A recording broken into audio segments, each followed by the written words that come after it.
Hi everyone, welcome back to another episode of How to Login. In today's video, I'm going to guide you through how to log into your MeetMe account. Keep watching the video till the end and don't forget to subscribe to our channel by hitting the subscribe button. Press the notification bell icon so that you'll never miss another update from us. Now let's get started. In order to log into your MeetMe account, you can log in using your mobile web browser, or you can also log in using your desktop version.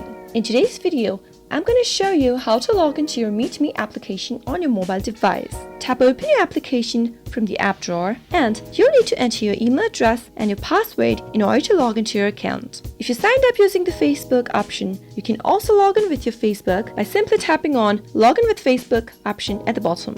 Let me enter my email address. After entering the email address that is associated with the account, move on to the next field and type in your password. Double check your password by tapping on the eye icon at the right corner, and once you are done, tap on Login button in green right below. Wait for a few seconds, and with this, you'll be logged into MeetMe account.